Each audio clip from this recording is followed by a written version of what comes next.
Well, hello everybody. Thank you for showing up.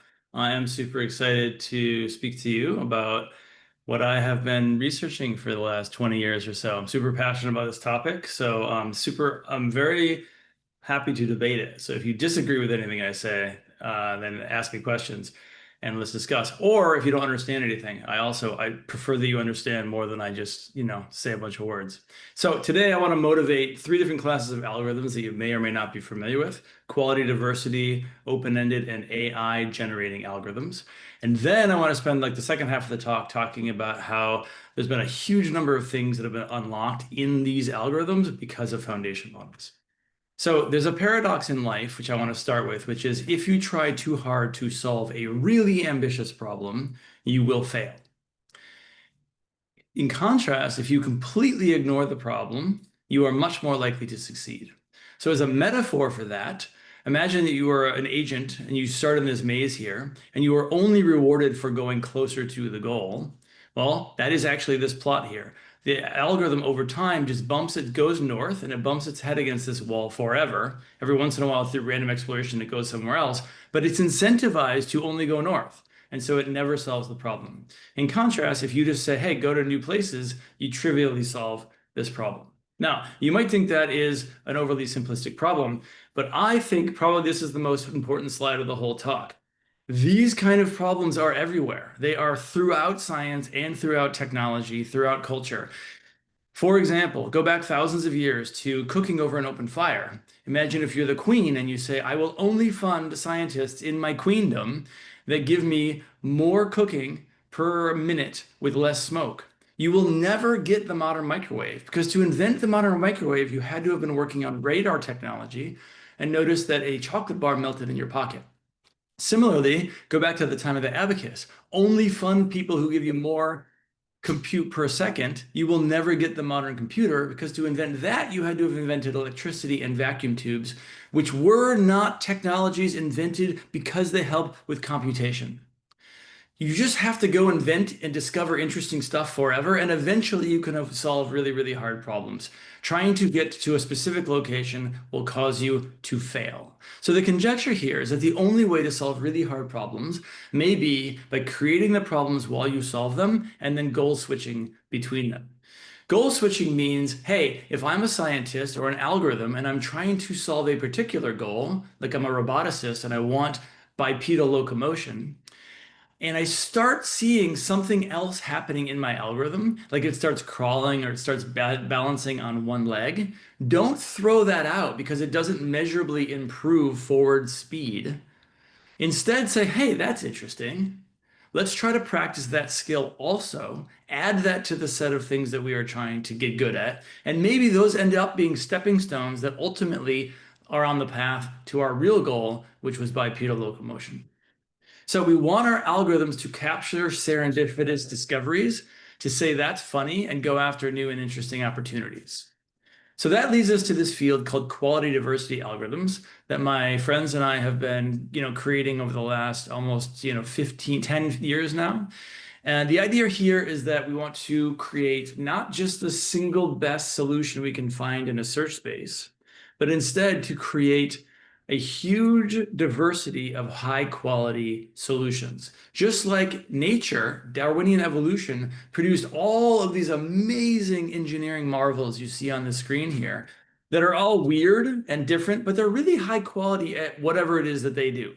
Like I'm not better at a tiger at being a tiger or a frog. Thank God. So Map Elites is the poster child of quality diversity algorithms at this point. It's the most popular algorithm by a lot. It was co-invented by Jean-Baptiste Moret and I a decade ago now, so we're celebrating its birthday. And the idea here is pretty simple. So we are going to say, hey, we're searching for something like high-performing robots. We're searching in the space of robot bodies. We want a fast robot. That's our performance measure. We are also going to pick dimensions of variation, ways that these robot bodies can vary that we care about. So we might say, I want robots of different heights and different weights. And then those are the multiple dimensions of variation. And then what we're going to do is run a pretty simple algorithm. We're going to parameterize the agent with a parameter vector like theta, evaluate it, figure out its performance, that's shown in color here, but also its properties, its height and its weight. In biology, these are called phenotypic properties. That's why we call it the archive of phenotypic elites. And then we're going to put that agent in the right place in the grid. And then we're going to run a simple loop. Take something out of the grid, perturb it a little bit, reevaluate it, and put it back in the grid. And if it is the best thing we've ever seen at that location in the grid, swap it in. It becomes the new elite. Otherwise, throw it out. That's the algorithm. Now, this basic playbook is going to be the basic playbook for the rest of the talk. I'm going to show you how this simple idea, which is grow an archive of interestingly different things that may be stepping stones to other things, is going to do really powerful things in a variety of different domains. So that's why I want to walk you through this algorithm. So we just loop that forever. And what's really cool about this algorithm is, as I said earlier, rather than give you a single best Go player, it gives you this huge diversity of high quality yet different solutions for whatever search space that you were searching for. It teaches you, for example, there are local optima here, and this is a really bad place in the search space. So when we first invented this algorithm, I had just done this paper here. This is a paper on soft robots, and this went viral at the time, and it produced a lot of interest in the idea that you could use search to produce interesting robot bodies automatically.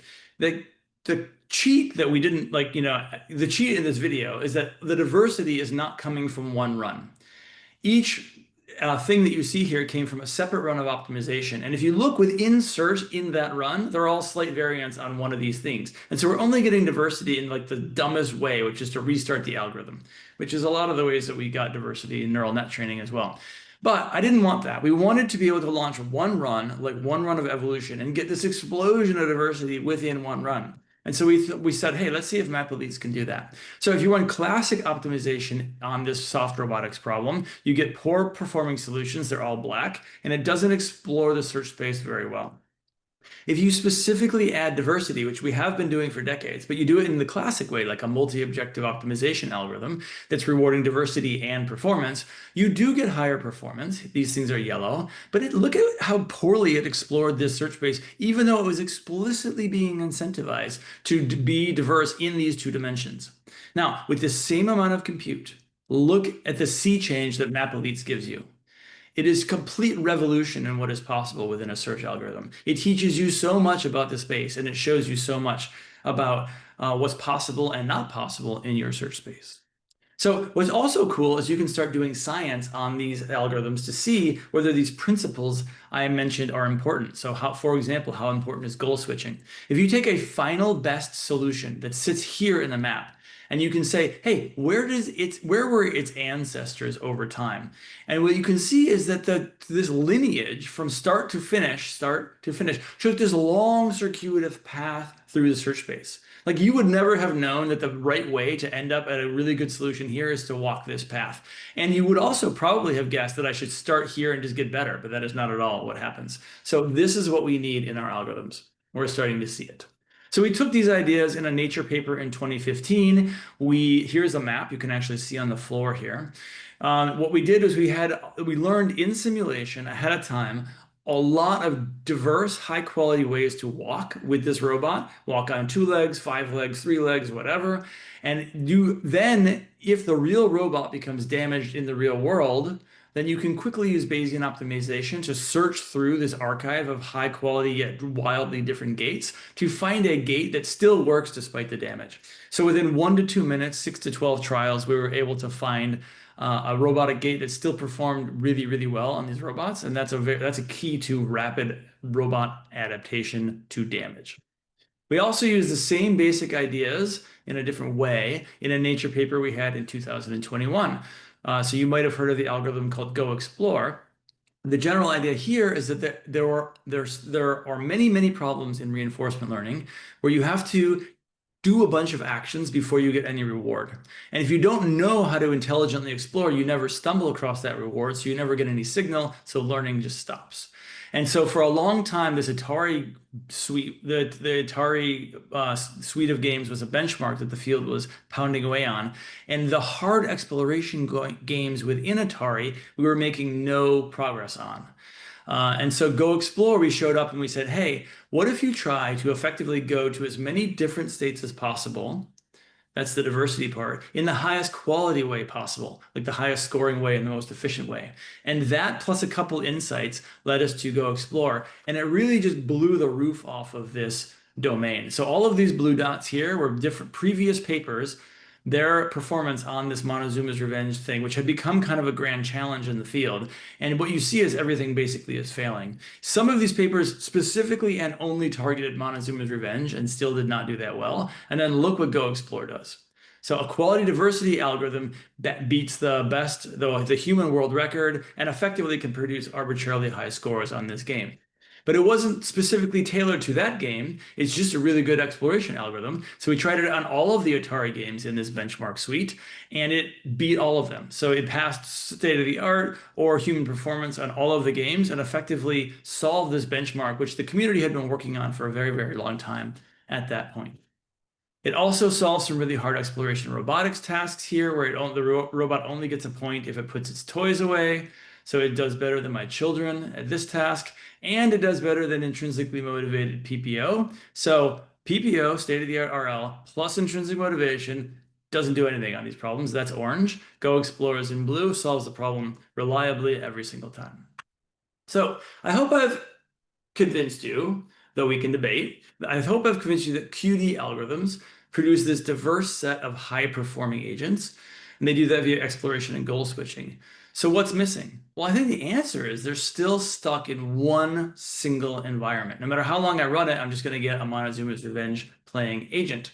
And this is how machine learning traditionally works. We pick a problem like chess or Go or Dota. We hammer away at it for a long time. We make better and better algorithms. Eventually, we scale the heck out of them. We solve that problem, and then we manually pick the next challenge. But that is not what we really want. So that brings us to the second class of algorithms I want to introduce, which are called open-ended algorithms. I've been working on these my entire career, which is over 20 years now, with many awesome colleagues. What we want with open-ended algorithms are algorithms that truly endlessly innovate forever. And I mean forever. So evolution has been running for 3.5 billion years, and it continues to surprise us, as we saw with the COVID epidemic. It produced jaguars, hawks, the human brain, and all these other weird things you see in this thing. And it's still going. It never stops. So the question is, could we make an algorithm that we would want to give billions of years to compute with, where you'd want to come back and check on the billionth and first year to see what it did versus the billionth year? Right now, we have no algorithms that are worth running very long. And that, I think, is a grand challenge of computer science. I think a Turing Award or more is waiting for the person who can crack this. So I also want to point out that the only other open-ended algorithm we know of, besides Darwinian evolution, is human culture. So science doesn't end. Every time you solve a new scientific problem, you've unlocked more questions, more techniques to allow you to go study other questions, and on and on and on, in this expanding sphere of knowledge. And we want algorithms that learn in the same way. So I think one of the key ingredients, maybe the key ingredient of open-ended algorithms, is the fact that the algorithm, when it solves one problem, that creates new problems, new learning opportunities, new learning environments. For example, evolution produced leaves high up in a tree, which was the solution to a problem of how to get sunlight more than the plants that are below you. But that solution then beget an opportunity for caterpillars and giraffes to figure out how to eat those leaves.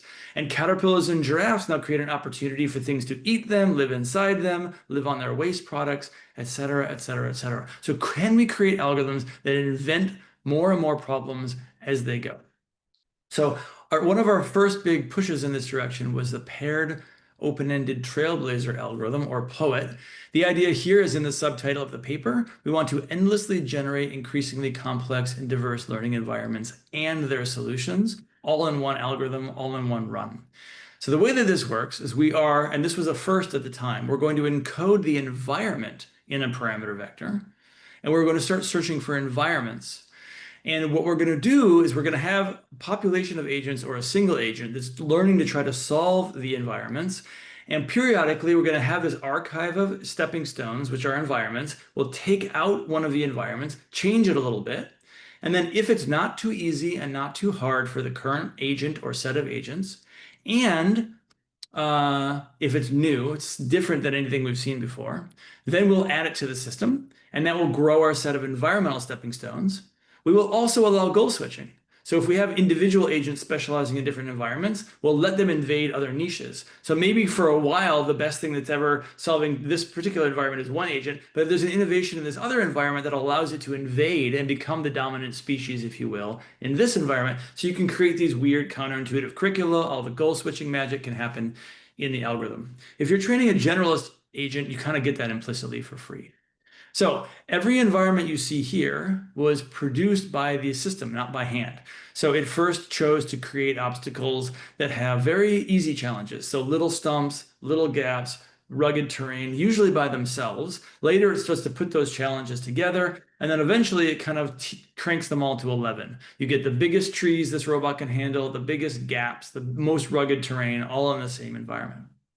Now, what's really nice about these sorts of studies is you can kind of do what you can't do in evolutionary biology, which is you can replay the tape of life and see what would have happened in a different setup. So we take these final environments that were solved by the agent, and we say, hey, do I need the weird counterintuitive curricula? Do I need the open-endedness? Or can I just solve that environment? So we take the same exact learning algorithm that initially solved it in Poet, and we say, target that particular environment. Can you solve it? And in every single case, the answer is no. You needed a curricula to solve that problem.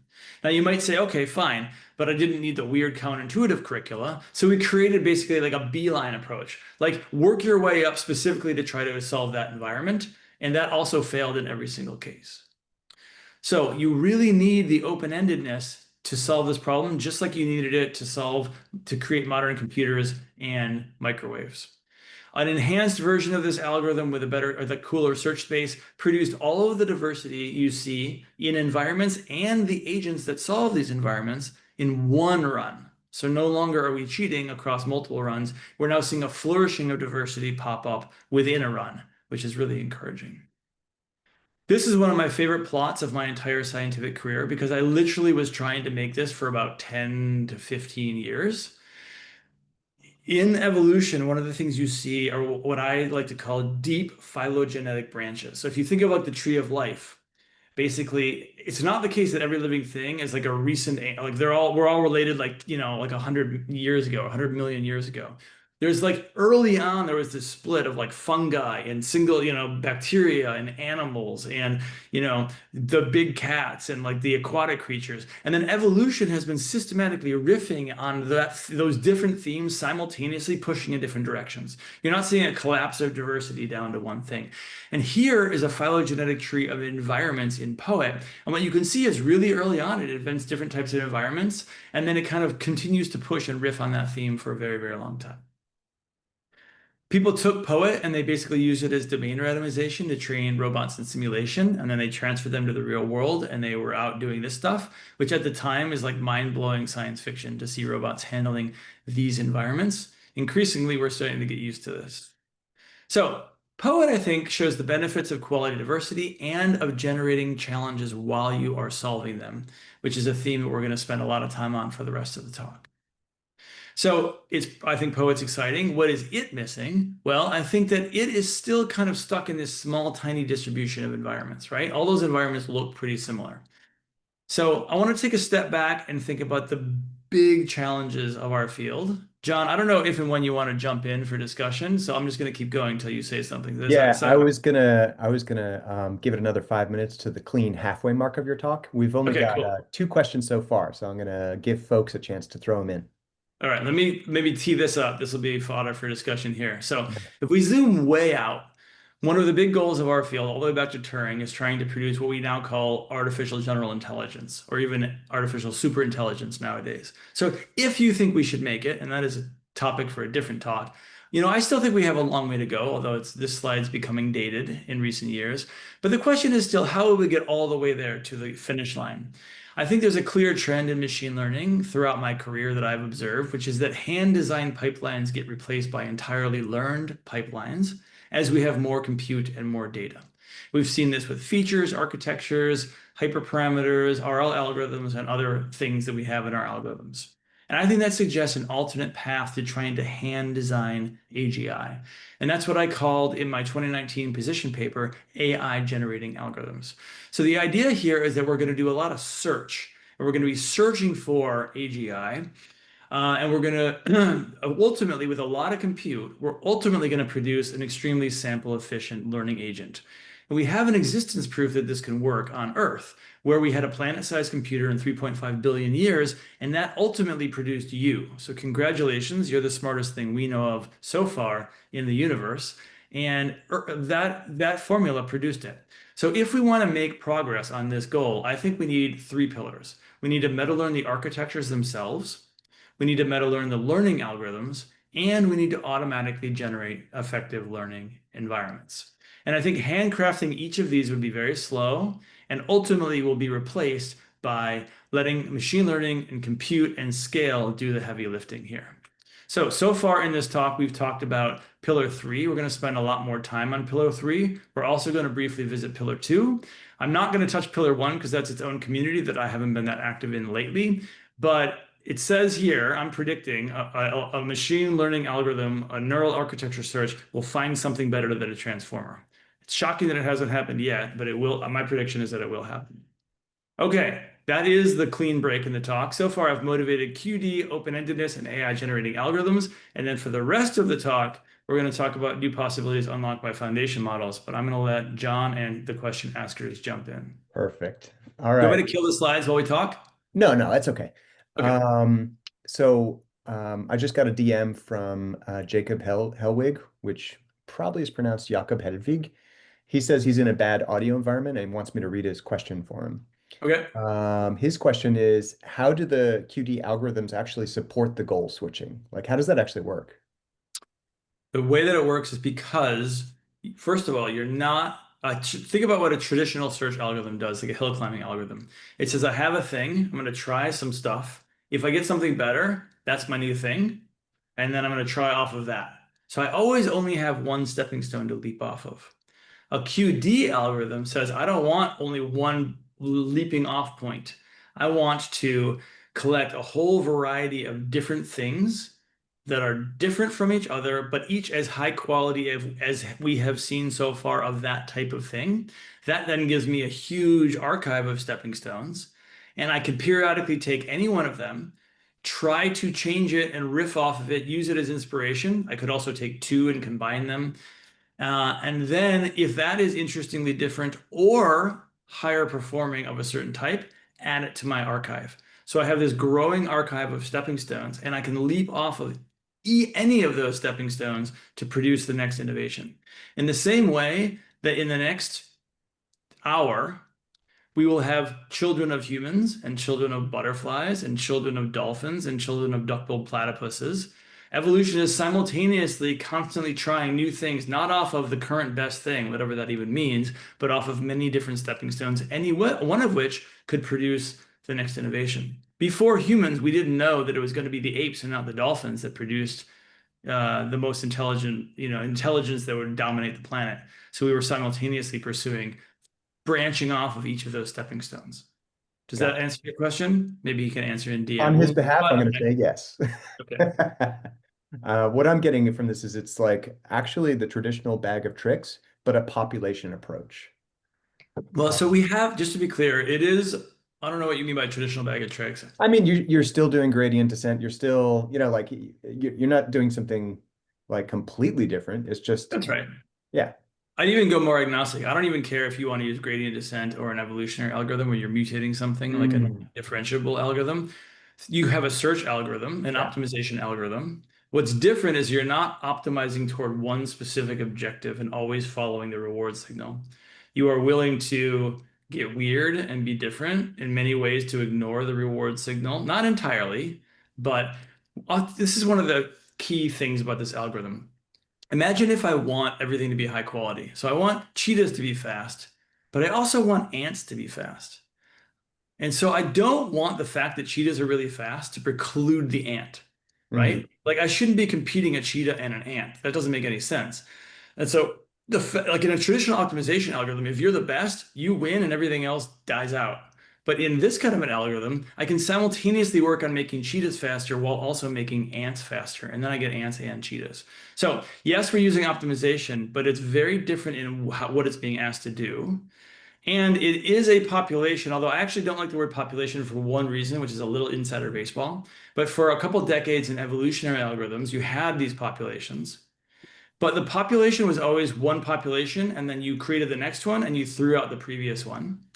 And so it's the equivalent of on Earth right now. The next generation of offspring come from the current set of living things. That's a population-based approach. But you don't have the archive. You can't currently branch off of the Yeah. dinosaurs because we Yeah, lost yeah, them. yeah.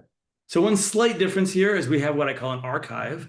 So it has the interesting stuff from the entire run, not just the thing that you maintained in the present mode. You might think that's a minor difference, but actually it was really, really, really hard in evolutionary algorithms to get the population not to forget good stuff and just like cycle around, and you lost a lot of good stuff. So that subtle and relatively simple change actually has a huge amount of payoff.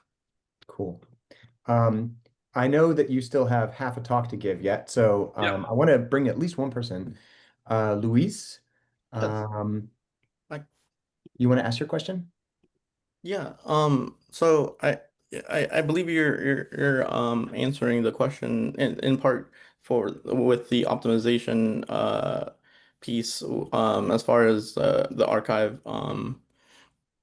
So I guess the only part left that's with the question in that I sent was the dealing with the save state, meaning uh, or is that more like a, I guess, mechanical problem versus the open-ended algorithm or search of an optimized algorithm? Um, yeah, I So missed the keyword. Did you say dealing with the safety? state, no, save save state. state. So his question was the explosion, isn't there an explosion of memory problem? Do you put Oh, bounds? yeah.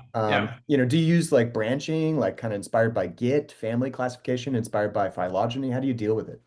Good question. So, you can't save everything. That would explode your memory. And so, Mhm. in the ideal case, you would, and that would be great. But in truth, that one, not only do you run out of memory, but you end up generating a lot of stuff off of stepping stones that aren't that different from each other or that promising. So you want some filtering mechanism. In the original map elites, we hand decided these are the dimensions we want to see variation in. We don't care about all the other dimensions, and we discretize the space.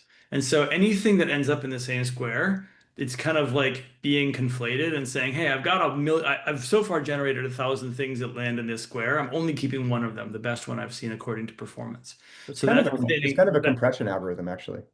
yeah, it's one version of compression.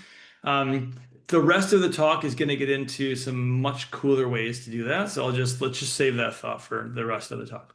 Jeff, I'm we've got the audience understood the assignment, and now there's all these awesome questions coming in. But Okay, what worries me is you're like honoring every question like so well, and I feel like it's going to gobble up all the time. There's I probably a agree. bunch. Yeah, I've got a lot more to go. I'm actually Yeah, not yeah, at yeah. the halfway point. I'm almost at like the Oh 1/3 shit. point. So yeah, there's probably a bunch of people in the room who can't even stay beyond the hour, and I want to get as much of the goodness as possible for them. So carry on.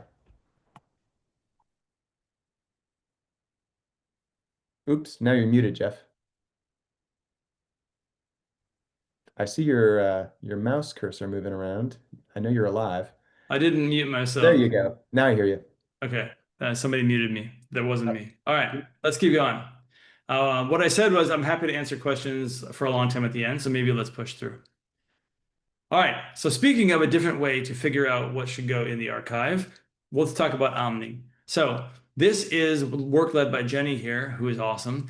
And the idea is that we're going to try to drive open-endedness via a model of human notions of interestingness. That's where the acronym comes from. I'll tell you what I mean by that in a second. So to produce open-ended algorithms in AIGAs, what we need is a truly vast environment search space, right? We don't want to be just in one tiny little type of environment. So the problem is once you have a really big search space, now you have a needle in the haystack problem because most of the problems are impossible, nonsensical, too hard, too easy.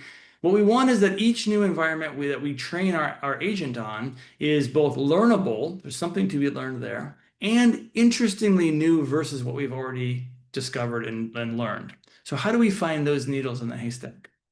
Well, for the learning progress part, is it learnable? There are plenty of methods that exist. My team at OpenAI had this paper here. We're going to use that. It's basically like, is your success rate on this task changing over time? But the new thing here in Omni is that we're trying to go after this thing that for a long time I called a grand challenge of the field. And that is, how do you decide what is interestingly new? So it's easy to have learning progress without it being interesting learning progress. As an example, imagine if I generate a trillion digit random number. I can give John 10 digits to memorize. He's very good. He'll do that. And then 10 more and he'll learn that. And 10 more and he'll learn that. There'll always be some more learning to be done. So learning progress is through the roof. But it's completely useless. Like, I don't want to waste John's brain for the rest of his life memorizing this trillion digit long digit. You're welcome, John. He's got other things to do with his time. So what we want to do is have our agents, or John, always focus on problems that are interestingly new. The problem is, for decades, we've known this, but when we try to quantify, to hand code what counts as interesting, we always fail. Okay. Whenever we write up a function where we say, oh, I think I know what defines interesting, and then you optimize against that function, you get pathologies. You get what you asked for, not what you wanted.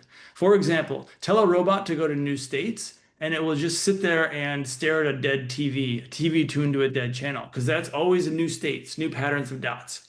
Tell a robot to get new body configurations. You're hoping for backflips and cartwheels. You just get it twitching its muscles randomly forever, because those are all new configurations. So this gets to what Justice Potter Stewart said in a very different context, which is that there are many things in life for which we don't know how to define them, but we know it when we see it.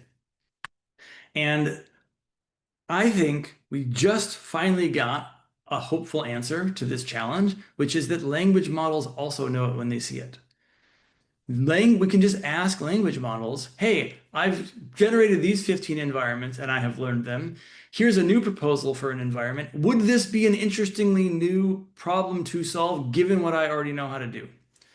And so language models have read the entire internet, including lots of people on Reddit complaining about what they find boring, and about four of them admitting they found something interesting. And so language models have distilled the entire internet into the weights of the model to figure out what humans consider interesting and boring. And so we can just ask them. And so that leads us to Omni. So we're going to do open-endedness with this model of human notions of interestingness inside that's provided by a language model. So the general idea here is we're going to have a learning agent. It's trying to learn as many tasks as we can give it. We're going to measure whether or not a newly proposed environment has high learning progress with the method from my team at OpenAI, led by Ingmar. And then we're going to ask a foundation model, hey, given the current set of environments we already know how to do and have tried to learn, does this new one count as interesting? What's the next interesting challenge we should do? What's the next interesting challenge we should do? And then we're going to just run RL on that. So if you do that in these two domains, Crafter and Baby AI, what you find is if you uniformly sample tasks from a distribution of tasks that we picked ahead of time, you don't learn anything interesting because there's too many tasks. If you use learning progress, that works quite well. We show that at OpenAI. But if you use Omni, it works even better. Now, you might wonder, how are we measuring tasks? Like, which tasks do we consider when we measure performance? Well, before we did the run, we picked a subset of tasks we thought would be useful and interesting to learn in this domain. And then we let Omni go with no guidance, no knowledge of that, but we measure how it's doing on that set of tasks. And that's what you're seeing here on the y-axis. However, that's still operating within a predefined set of tasks. We want to really open this up and see if we can operate in an infinite task space. So we said, hey, let's take a complicated environment like this kitchen, and then let's generate tasks forever with words. And in the space of any task that you can express in words, that's now infinite. However, there's a challenge. If I ask you to put the plant inside the toaster and throw it through the window, I can say that in words, but I now need to measure whether you did that. So I need what we call a universal reward function that can tell me for any task, did the agent succeed, so I can automatically drive reinforcement learning. So the real answer, I think, ultimately, which we suggest in the paper, is you use like a video language model to watch the video and tell you if you did it. But at the time, those things didn't work very well. So we figured out there's another answer here, which is you can just ask GPT to write code to define a reward function using the state of the simulator that will tell you if your plant went through the window or whatever. So in this much, much larger task space, if you use uniform sampling of tasks, you get nowhere. And also, if you do learning progress, now you get nowhere as well. There's too many, there's too much hay and not enough needles.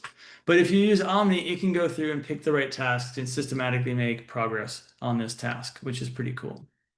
It also creates its own curricula. It first finds an apple, then figures out how to pick up a knife, and then it learns how to slice an apple with a knife, and on and on. So OMNI is really good. We're now in an infinite task space.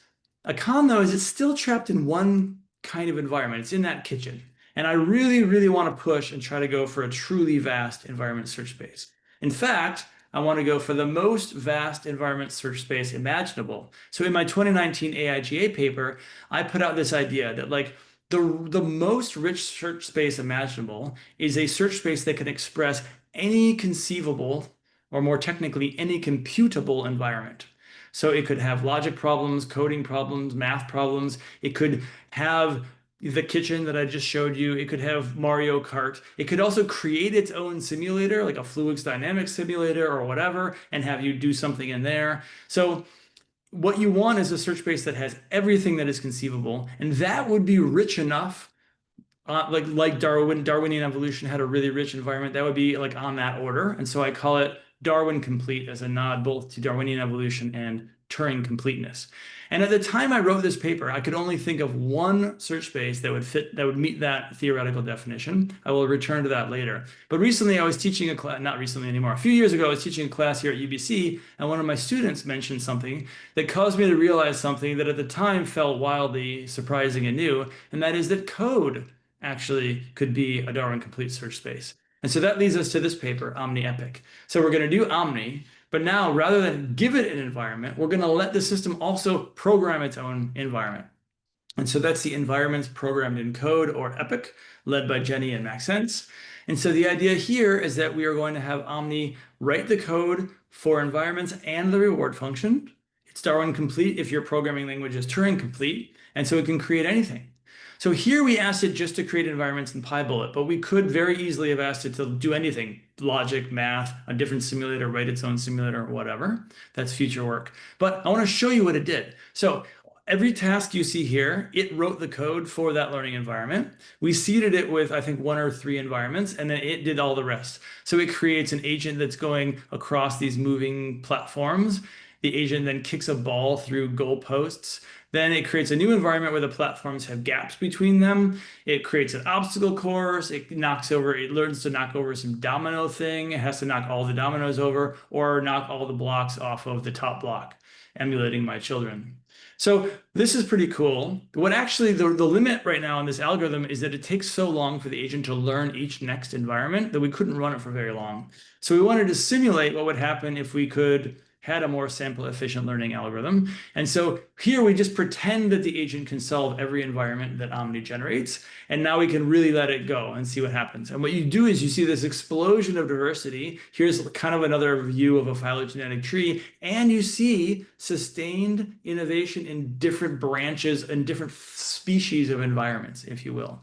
So some of the environments are like explore a big complicated building. Some of them are walk up a ramp or a flight of stairs. You've got kick a ball through goalposts, kick a ball through moving goalposts, kick a ball off of a wall through a moving goalpost.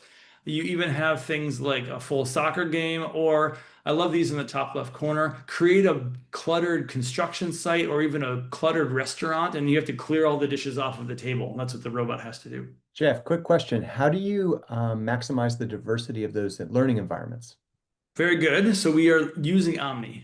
So we go to a language model and we say, hey, I'm going to pull an environment out of the archive. So everything you see on the screen here is a subset of the archive. So imagine we're going to generate the next environment. I pull one of these environments out. I show the code and the description of the environment to a language model, and I say, I want an interestingly new environment inspired by this environment that will be good for my agent to learn on next. The language model gets to see the current set of environments that the agent knows how to act on and how well it performs on them. It generates a new environment for us. So it might take I'm kicking a ball through a goalpost and say, now I'm going to have the goalpost move. Then, like any graduate student who comes to a professor and says, I have a new idea, we want to check if it's actually new or if it's been done before. So once we have this proposed new environment, like the moving goalpost thing, we then do retrieval augmented generation from the archive to say, go get the most similar environments to that environment, put those back in the context of the model and say, hey, you just proposed this environment. Here are the 5 most similar environments we've seen so far. Do you really think that's new, or was that already done? If it still thinks that's new, boom, we go and we add it to the soup. Cool. So it gets another shot on goal. It gets another shot on goal. Well, it's well done with the extended metaphor, including a moving goal post. Because it changes over time what counts as interestingly new, right? That's really important. Okay, so to conclude OMNI, OMNI finally allows us to focus on interesting tasks.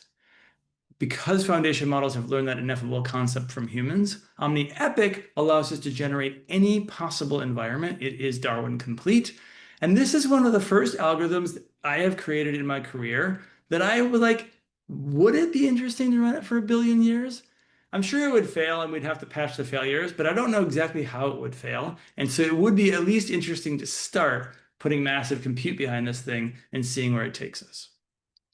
All right, I want to return to this thing of this Darwin-complete notion. I mentioned when I first wrote the paper, I had one idea for a Darwin-complete, and then I realized code. Well, that original idea, it was so crazy at the time. I remember walking around the offices at Uber, and I was like, I think this will work, but it's so futuristic, it's so almost nearly inconceivable that I'm like, people will think I'm a crackpot and they will dismiss my whole paper because I'm the kind of person who thinks that this might work. So I almost didn't say it out loud because I thought people would like dismiss me. And the idea was, what if we just had the neural net be the simulator, be the entire world environment? So basically the neural net puts out an observation, which could be an image or an image and sound.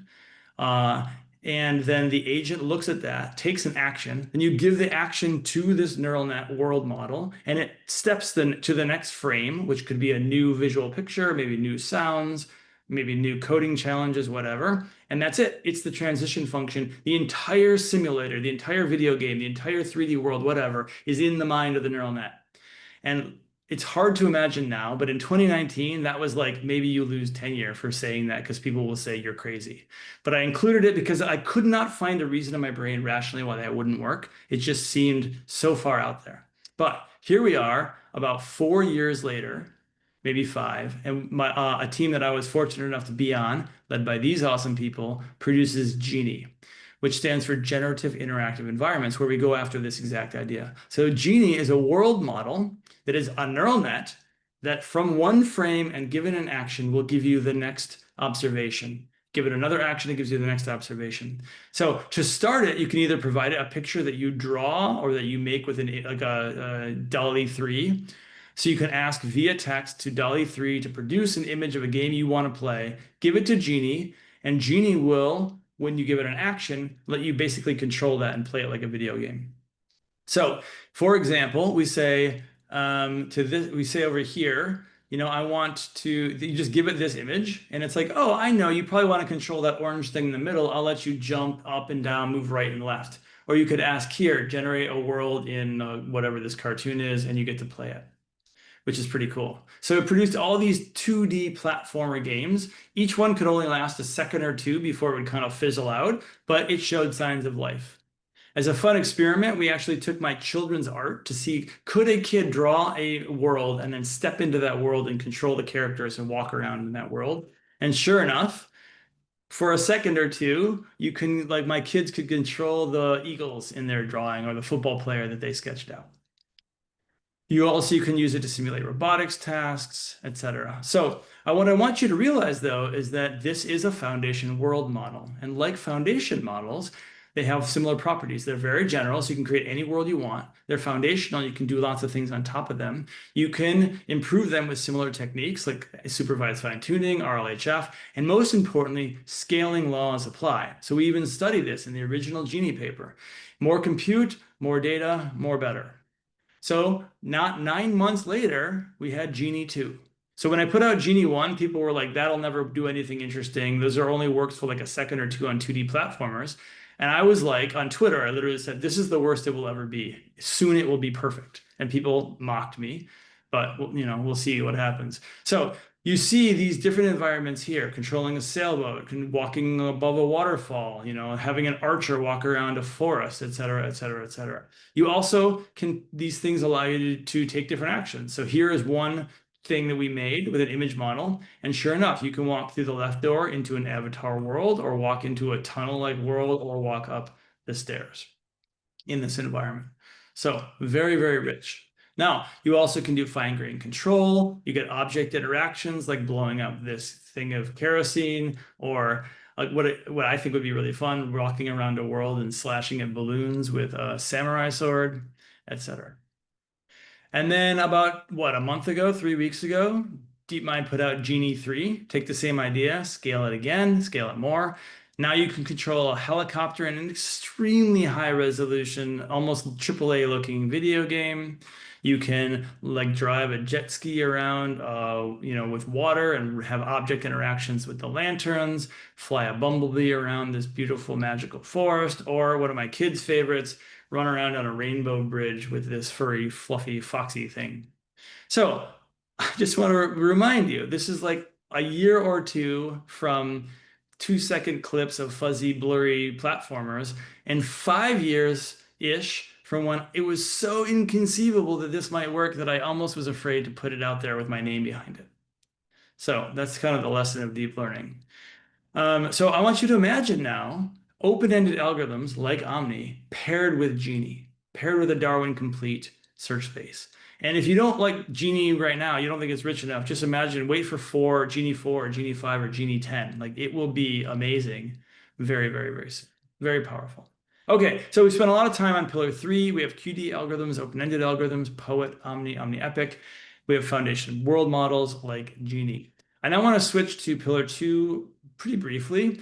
And the idea here is based on some work that I did on my team at OpenAI called VPT, or video pre-training. So as I mentioned, when you're trying to learn in open-ended systems now, the bottleneck is no longer, can I generate the next interesting environment? Like, we did a lot of work on that. The bottleneck now is, once I do, I still have to learn how to solve that environment. And reinforcement learning is very compute inefficient. It takes a long time and a lot of compute. So right now, open-ended algorithms, the thing that's not letting them run off to the races is just that it's so slow to learn in these successive environments. So as Josh Tenenbaum asked me in front of all of iClear, and sprung this question on me, I like your AIGA philosophy, but can we do it without a planet-sized computer? And I think the answer is yes.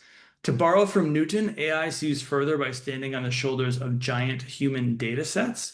And so we want to use the modern GPT playbook, pre-trained on the internet, that gives you a lot of skills to then go solve the next challenge that's put in front of you. So for embodied agents, that means looking at online videos. So we chose Minecraft as our example because there's ungodly amounts of Minecraft videos online. The problem is that when you're learning how to generate music or audio or text, you get the next token for free, the next pixel, the next word, the next note. When you're trying to watch somebody play a video game, you don't actually know what buttons they're pressing or their keyboard shortcuts. Very rarely are they showing you their keyboard on the actual video. So what we did was we said, oh, well, okay, what if we train a neural net that we call an inverse dynamics model to look at the past and the future of a small set of videos for which we do have actions, and it will just learn, oh, if I see this past and this future, the person must have pressed this button at that transition. For example, if you see this image and then this image, you know they must have hit the jump button. Once this thing can do that, we can just show it all of the videos online and have it label them and infer the actions. Now I have an action label data set for the entire internet. And we took 8 years, 70,000 hours of video. We trained a 500 million parameter neural net at OpenAI with a lot of GPUs. And what we showed is scaling laws work. The more data you give it, the more it starts to learn, zero shot out of pre-training, pretty complicated skills that take humans roughly 2 minutes and about 3,000 actions.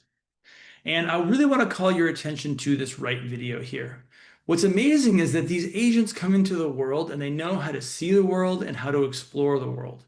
So gone are the days where we need to have reinforcement learning agents that try to figure out what to do in the environment by just randomly mashing buttons in an epsilon greeting way, hoping that some reward signal pops out of the system.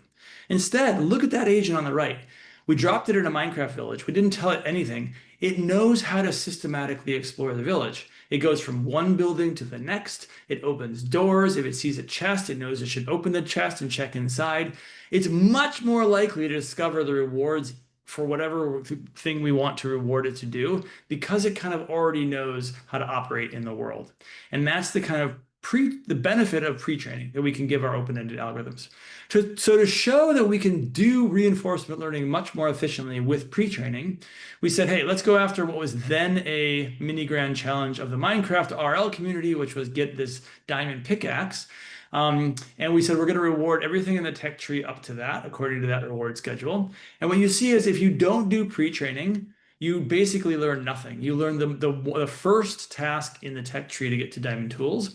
But with pre-training here in red, you slowly over time learn the next challenge and the next challenge and the next challenge because you have these priors, these behavioral priors on how to explore and operate in the world. And in the end, this agent learned how to do something with a mouse and a keyboard, same controls as humans, that skilled human Minecraft players take 20 minutes and 24,000 actions to learn how to do, which is remarkable. I can't show you this video, I don't have time, but you can watch it online if you want. The agent is remarkably fast and efficient at getting through Minecraft. It's way better at Minecraft than I am. Okay, we also at DeepMind, a team that I'm currently on, we're working on this project called Sima. We basically do a similar thing. We train in 12 really fancy video games. And remarkably, what we see is you now get transferred to the 13th game. So you transfer about as well to the 13th game, which is the blue line, as if you had trained directly in that environment, which is the black line. So that is pretty cool. In fact, this thing that I showed you earlier was the Sima agent in Genie. So we're already pairing pre-trained agents that know how to operate and act in Genie-created dream environments. Okay, so I've already kind of said those things. For time, I'm going to push on. So for the last third of the talk, depending on how long you can stay, I want to show you that this playbook is very general and very powerful. We're going to combine openness plus foundation models plus OMNI. So the first thing I want to mention is ADAS, the Automatic Design of Agentic Systems, led by Sunren and Song here, who are both awesome.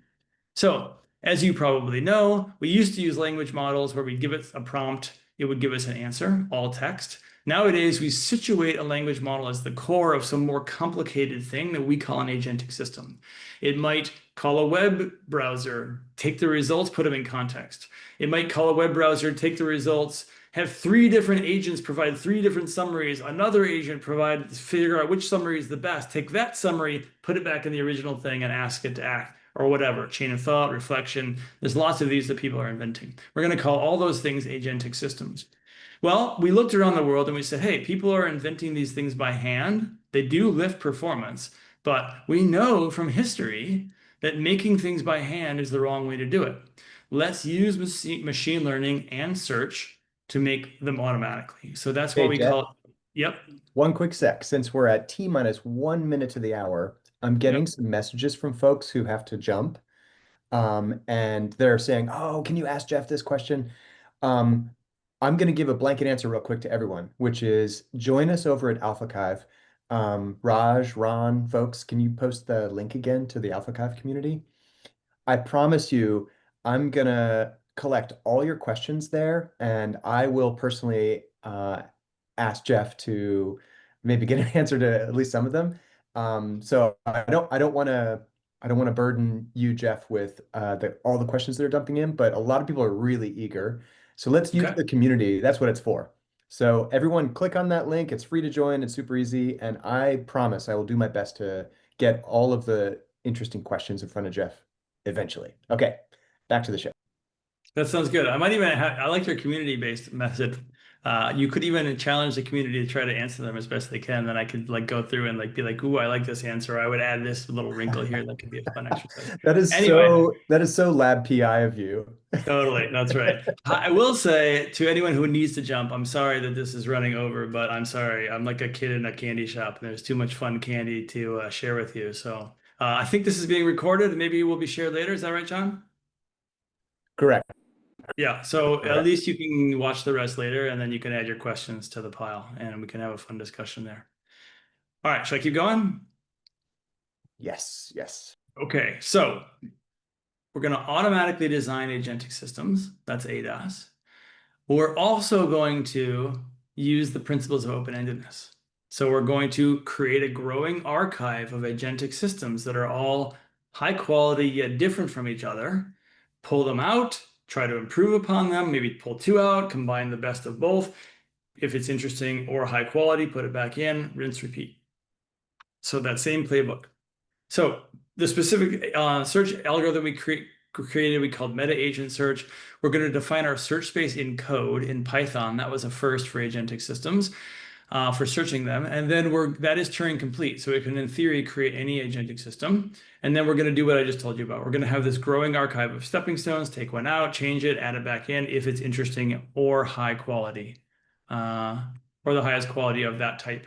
So what you see here is that it starts out very poor in performance, but it soon, over time, via search, gets better and better and better and surpasses many of the state-of-the-art agentic systems that were hand designed, which is pretty cool to see. If you take out the best of those, you can see it creates this pretty complicated thing. And what it's doing is not overfitting and hacking. It's actually got some really clever ideas. Here it created an ensemble of 3 experts, and then something to look at those and like go with, I think, a majority vote, or maybe it like is like a meta, like an area chair that looks at all their comments and comes up with a final decision or something like that.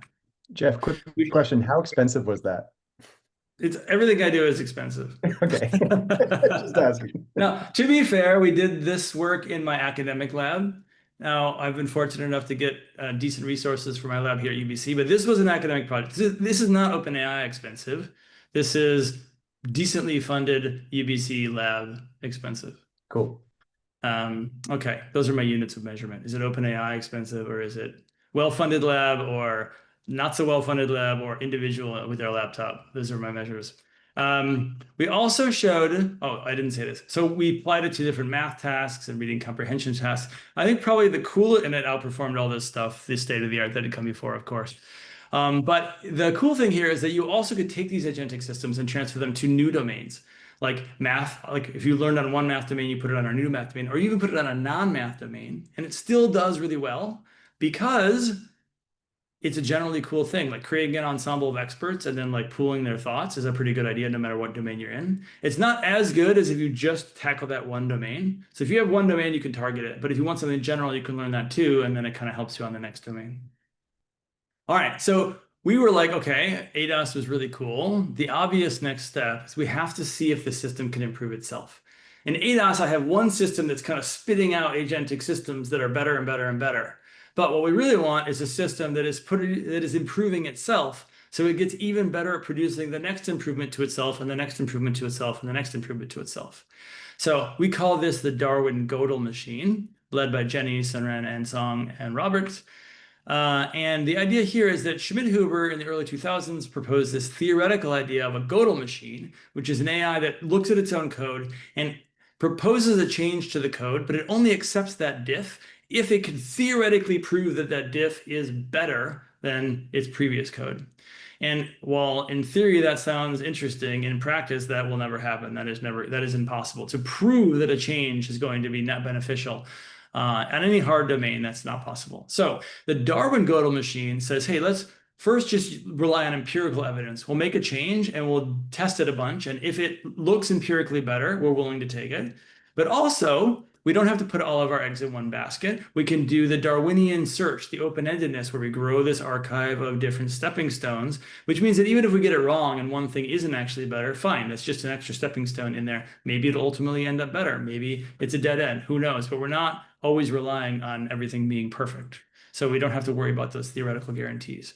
So Yeah, I said all that. So here is yet another phylogenetic tree, this time for the Darwin Gödel machine. And you can see it's doing a lot of deep exploration of different ideas. I wish I could scale this up a millionfold, but that would be even more than OpenAI level compute. This is Sakana level compute, just to be clear. So pretty well-funded startup.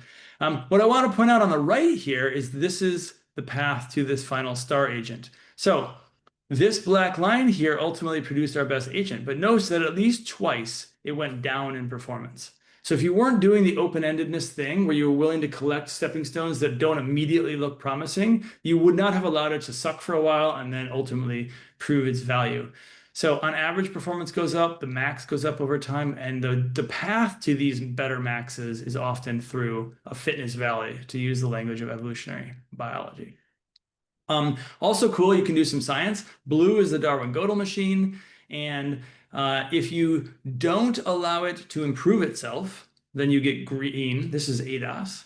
And if you don't do the open-endedness thing of a growing archive of stepping stones that are with like quality diversity ideas, if you just do like hill climbing, then you get orange. It doesn't work at all.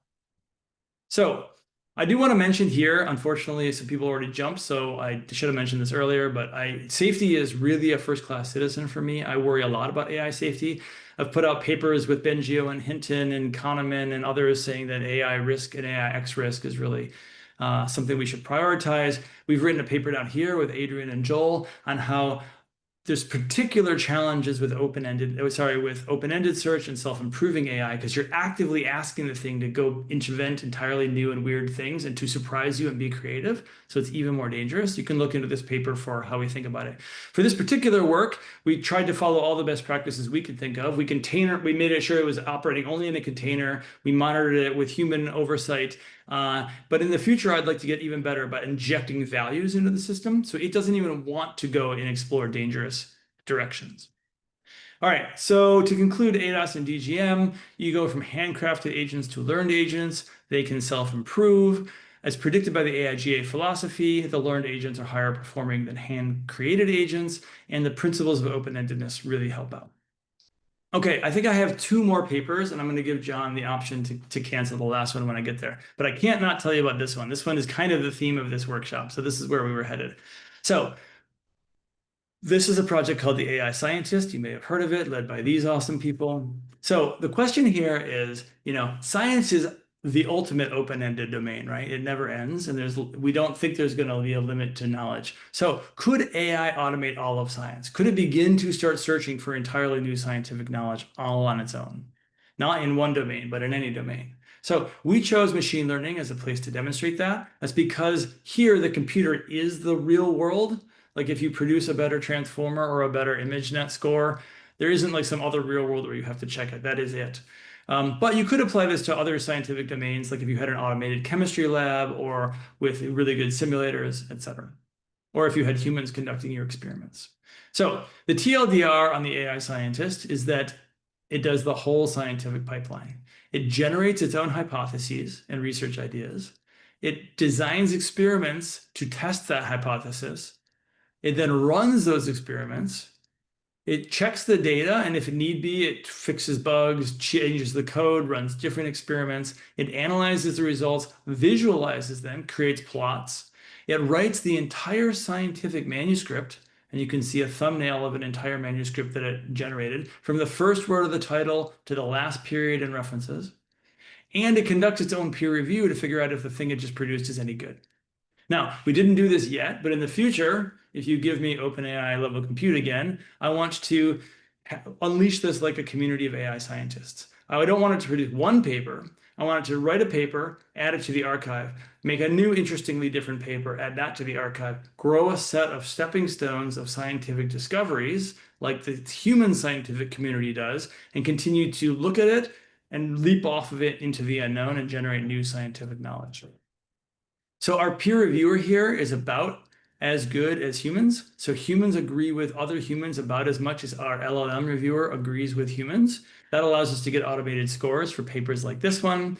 In general, our scores in the AI Scientist V1 were about 3 or 2 to 6 on like a NeurIPS level, the old NeurIPS level scale that went 1 to 10. So these are roughly on the border of being accepted at a conference. And there was one case where I looked at a paper idea that came out of the system, and I was like telling other people on our team, like, wow, that is a really clever idea. Like if a grad student came to me with that idea, I would think that's creative, you should go do that. So a lot of people think LLMs can't be creative and come up with novel scientific hypotheses. I don't think that's true. And what one little proof point here is that like 3 weeks later, a human team of scientists, I think it was from Stanford, published work that did the exact same idea. And it was like completely celebrated by the community and welcomed like as a nice paper. And it was the same idea. Now they did it, they executed better, but the idea was the exact same. So we then went on to V2 of the AI scientist. We basically improved lots of pieces of the engine. And ultimately it produced up 30 papers. We didn't want to submit all 30 to a conference, to a workshop, because that would overwhelm the system. So we manually chose the top 3, but we didn't change them. Like the system generated every word of those papers. And then we submitted those 3 to a workshop at iClear with the permission of the organizers. And one of them was rated higher than 55% of human authored submissions and was accepted to the conference. So this is the first AI science, the paper produced by AI that has survived peer review at a workshop, not a conference, but still. All this work is currently in review at Nature, so wish us luck with that. So I do want to mention again the safety thing. We containerized it. We watermark everything. We believe in a full transparency. You should always tell people what is AI generated, with one exception, which is that some peer review processes you should have be blind to the reviewers, as whether it's AI or human authored. In our particular case, we told reviewers there was a chance that they would have an AI authored paper, but they didn't know which paper was which. So I think that's a pretty good model. So, but for publication, you should never publish something that's AI generated without saying so. We need a lot more work needed, especially on safety. We want to make sure the scientist does not explore unethical or dangerous scientific goals. Like we don't want it to do gain of function research on COVID, for example. And we have to think about what we want to do as a community in terms of AI science. Do humans compete with AI and let the science, be judged on its own merits, or do we have like a human track, and a machine track, just like we have human chess now and machine chess? We have to figure that out. So to conclude this chapter of the talk, the entire process can be automated. It's very far from perfect. But if you're a skeptic that looks at our papers and is like, oh, it's not that good here, and look at this problem there, and da da da, I would just say, remember, this is the worst it will ever be. Think about image generation. Look at 2014 to 2024, or look at Genie from 2 years ago to today. Things are improving rapidly. So whatever you think of the current AI scientist output, I guarantee you it's going to get a lot better real soon. Happy to debate that. So future work here, we want to scale it up, different domains, better models. But really what I want to do is that community growing open-endedness version of it. We haven't done that yet. And that is obviously ripe, low-hanging fruit. So I do have one very quick final paper. I'm going to let John, you decide. I could punt on it and go straight to my conclusions, or I could quickly tell you about this one. How about an extremely accelerated version of All right. the final paper? There you go. So here I'm going to use open-endedness to help with safety. It's called automated capability discovery. And the general idea is if you have a new model like GPT-6, you don't know what it's capable of. It might have surprising new things that it can do that are dangerous. It might also have embarrassing failure modes that you're not aware of. It's like your red team at OpenAI, no matter how big it is, will not uncover all of those things. We usually find it out via crowdsourcing once we release the model, but we want to know that ahead of time. And so what you can do is just get an AI to act like the crowd. So you take one AI model to study, we call it the scientist, to study the subject AI model, and then you use the open-endedness playbook. It grows an archive of interesting things that it has found, new tasks that the system can either solve or can't solve. And then the scientist looks at its answer to those questions and it says, was that a surprising failure or a success? If so, let us know. And then it kind of uses those ideas as inspiration for the next thing to try. So once you discover that it can't do 3 R's in strawberry, you check for 3 R's in something else, or you check for 5 S's or whatever it is, and it kind of open-endedly explores. You can do clustering to figure out what are the classes of failure modes and surprising capabilities. You can have it write you a little report automatically where you can read up on your new model before you deploy it. It's not perfect, but it might unearth some stuff you weren't aware of. So That is the accelerated version of that paper. So what I want to return to is the idea, and I'm concluding now, so I'll be done in like 2 minutes, that Okay. this playbook here is very powerful. We saw ADOS, the DGM, the AI scientist, that ACD I just mentioned. I didn't have time to tell you about these two papers here in green. Same playbook, different domain, really exciting results. So 3 conclusion slides. Thank you for bearing with me. I've introduced quality diversity algorithms. They explore well, they create and collect stepping stones as they go. They harness goal switching and serendipity. They invent these effective counterintuitive curricula. I've also introduced open-ended algorithms where the goal is to endlessly learn and innovate forever, like natural evolution and human culture, and also AI generating algorithms, which is basically open-endedness, but focused specifically on producing ever better AI. I think this is the fastest path to AGI and ASI. We've introduced OMNI. We can finally pursue what is interesting that we couldn't do up until language models, really. And the idea of Darwin-complete search spaces. So you can search in a huge, like theoretically the largest search space possible. So with things like OMNI Epic and Genie, we can get more sample efficient open-ended learning with pre-training with things like VPT and SIMA. So evolution took 3.5 billion years to produce you, and look at what you have done in 100 to 200,000 years. You know, humanity is off to the races, but it took a while to get there. So with pre-training, it's like skipping over the boring parts and getting right to the dawn of intelligence, and then seeing a new human civilization flourish. I also have just kind of argued that open-endedness, AIGAs, plus foundation models, plus using foundation models for the OMNI component, that's a real powerful playbook that we've used in all the different ways that I just mentioned. And they've almost everywhere we go and apply this playbook, really interesting things happen. So I want to leave you with these thoughts. I think open-endedness and AIGAs are the next wave in AI.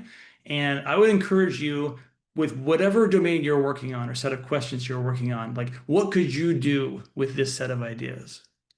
Thank you very much. Lovely. Thank you so much, Jeff.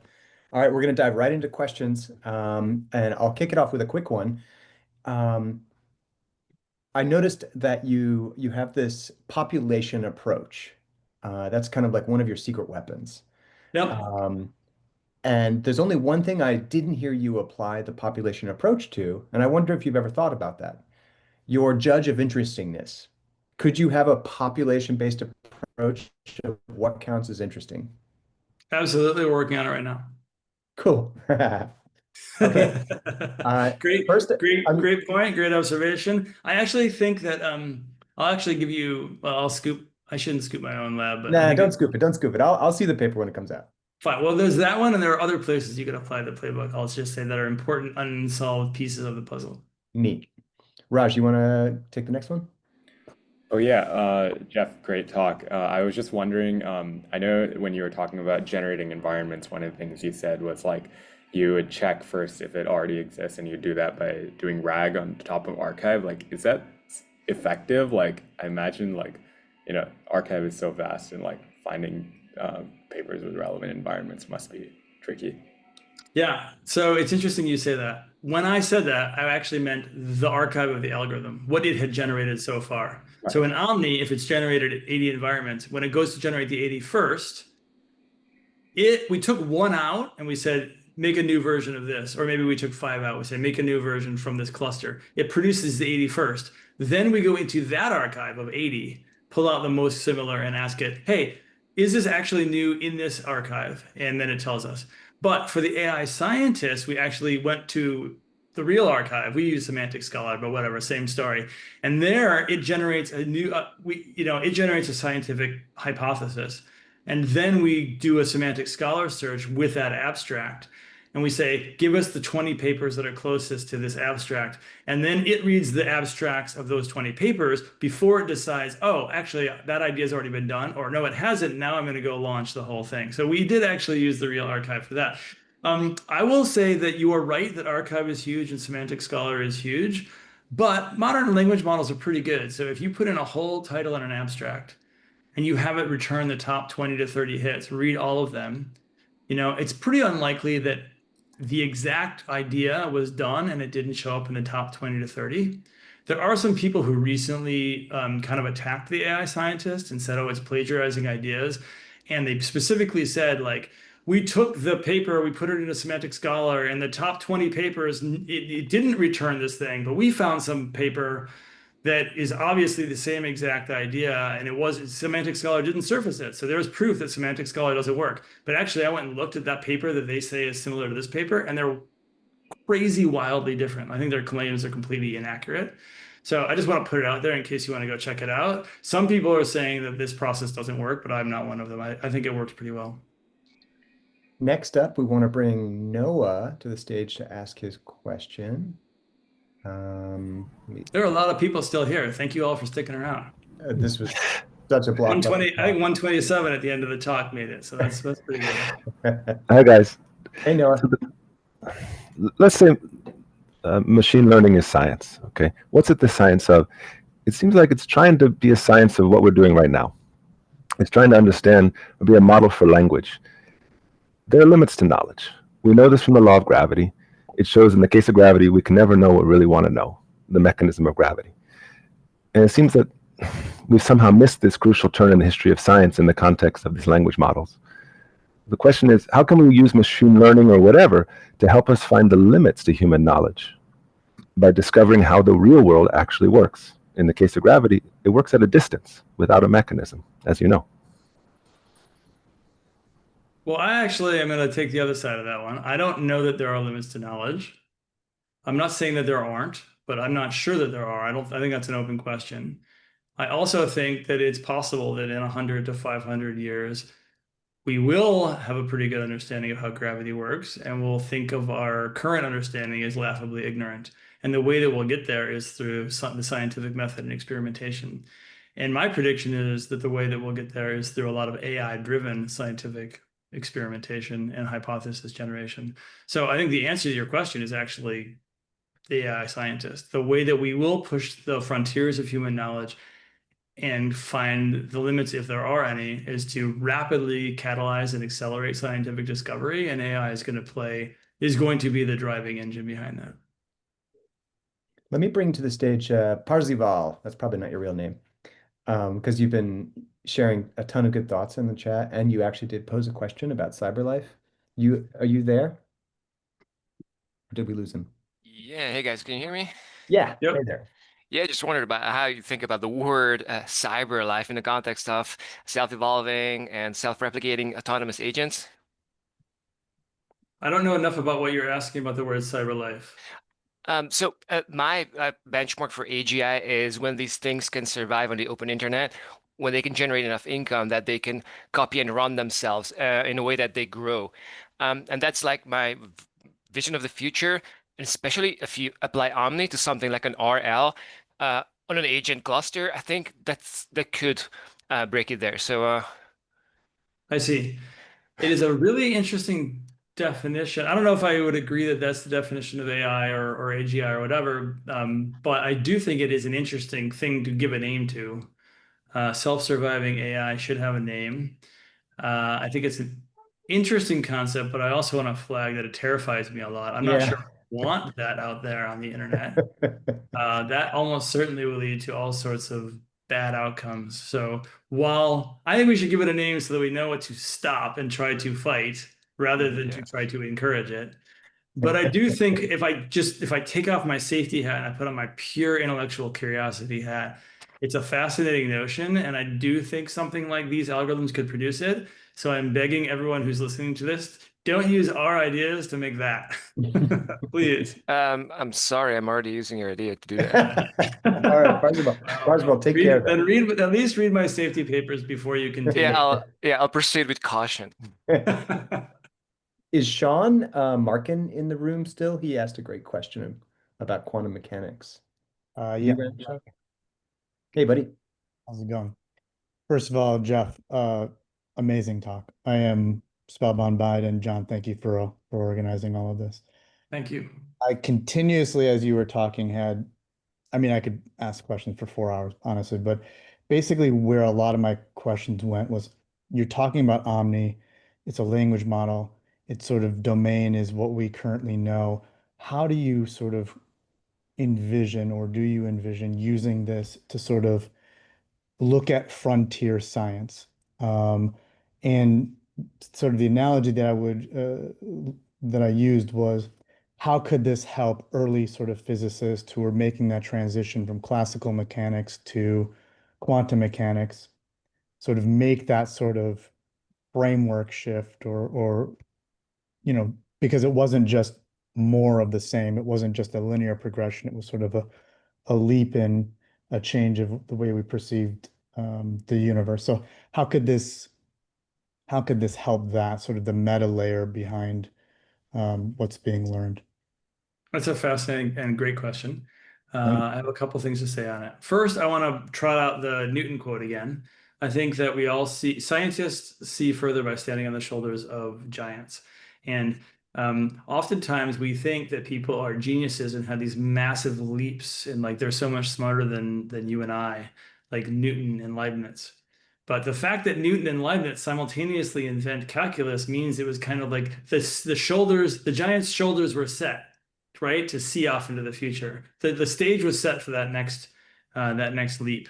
And so similarly, I think that foundation models, they don't have to be so smart that they can make these massive leaps. They can just do a little bit and then a little bit and then a little bit, grow the archive, grow the archive, grow the archive. Most science, the vast majority of science, is a little tiny delta off of the current archive pushing out the frontier. And then after 10 years of a whole bunch of little deltas, you've gone really far, right? So that is, I think, one way that AI science and things like what I've been talking about will actually produce wildly new discoveries in science over time. Maybe not in one leap, but in over time. Now, I do not think that current systems are at the level of an Einstein where you could make this big conceptual leap. I think we're still kind of more like in the early PhD where you kind of always do like an incremental idea for most early PhD people.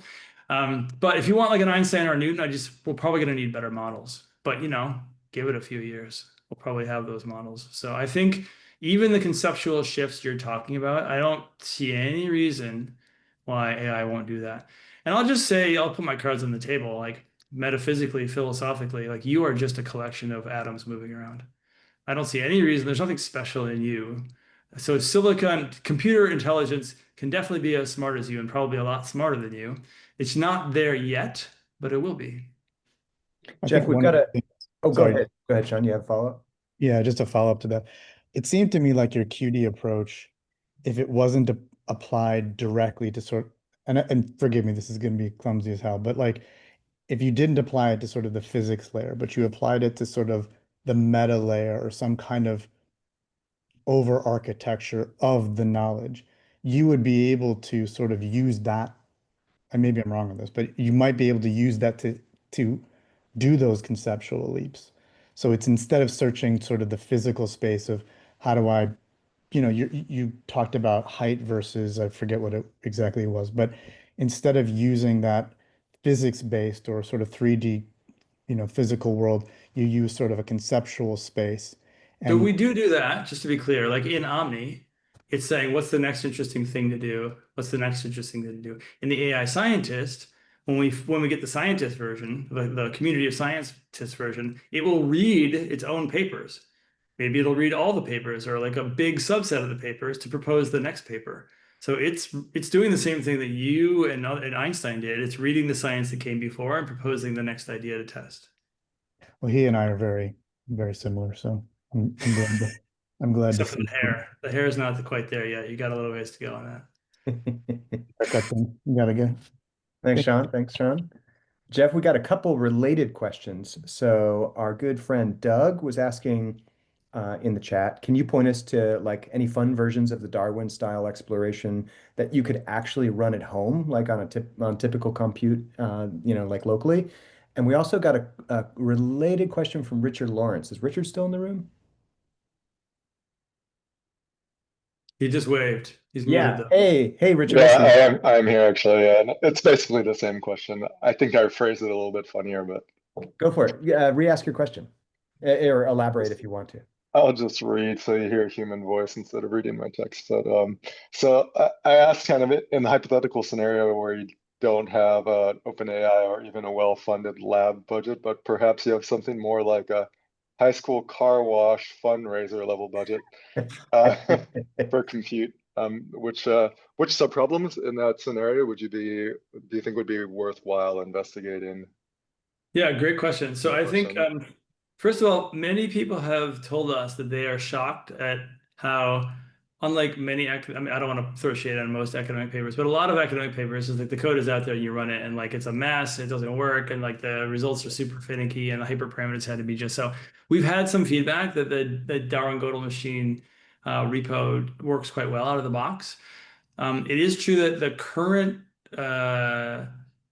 well, sorry. Yeah. So the short answer to your question is, I would say you can do things like the Darwin Gödel machine or ADAS, and just do them on text-based problems.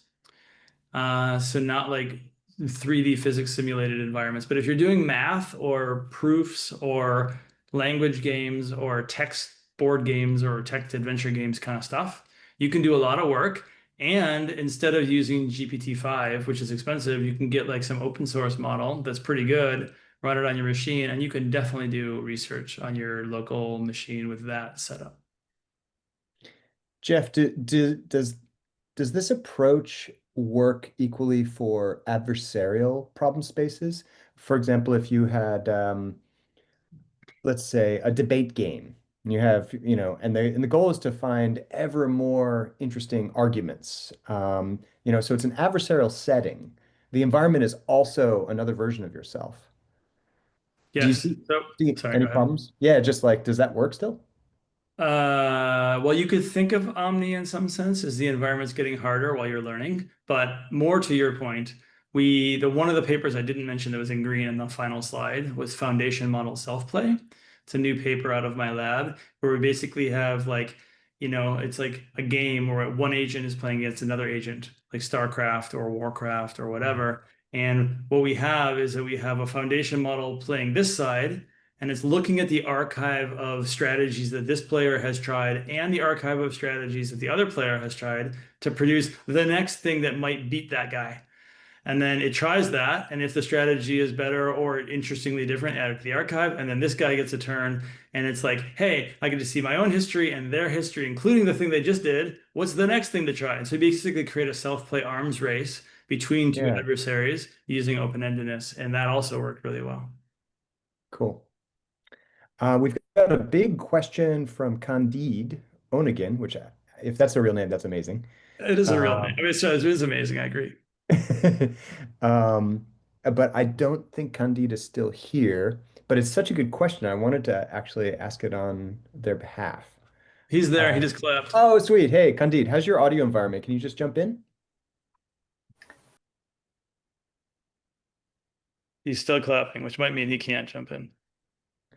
Um, Raj, can we unmute Candide? Yeah, Otherwise, I'll just read the I question. just asked them to. Okay, There we go. you're unmuted. Hello. Hey, Hello. Candide.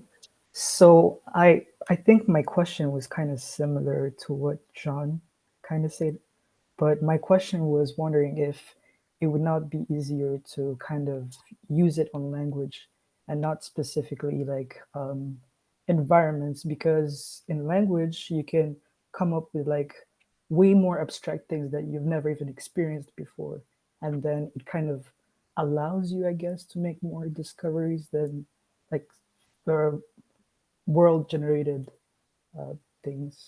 I don't know if my question makes sense, but yeah. Yeah, no, I think it's a good point, and that's why language is super exciting. It's like a cheap way to see like how much exploration you can do. And I think you'll really quickly confront what I consider to be one of the hardest problems, which is not only to judge what's interesting, but to judge whether you have accomplished what it's that universal reward function. Yeah. So in a debate, for example, how do I know if I won? How do I judge that? Because you have to have an automated judge in the system if you want to make any progress. So that's like something that's going to show up real fast in most language stuff, because you don't usually just get to like play a game and get a score in a language game. Right. There are a couple cases like proofs, maybe math, where it's easy to to check whether you're right. But in most languagey stuff, it's like, hey, is this poem better than that poem? Is John Bohannon's latest science guerrilla journalism better than his last attempt? It's hard to judge that. Although the answer is going to be yes. Hmm.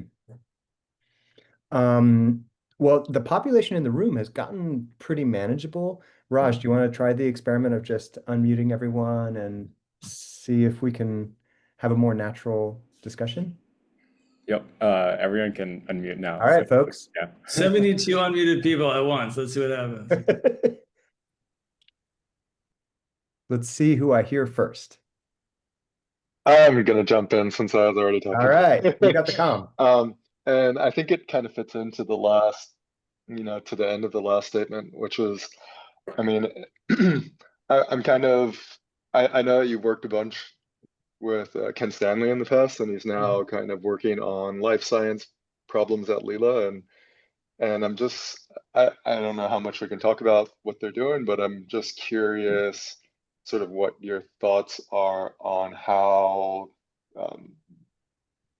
how can we approach using this kind of these ideas in a life science type setting where we just don't have that, we don't have availability of kind of really high efficiency closed loop sort of feedback for the ideas that we propose and evaluate. Okay. Yeah, great question. So Ken is a total genius. I think that Ken deserves a Turing Award personally for his work on open-endedness. We'll see if that happens. I think there's a chance of it. I encourage everyone to read everything he's ever done. It's all really good, including he and I, but mostly led by him and Akarsh, had a paper very recently that was his first paper out of Lila, but it was a carryover project. So it's not a pure Lila-based thing, but it's on to what extent neural nets have good representations under the hood and how might open-endedness help us get them. So if you haven't read that, I encourage you to read that.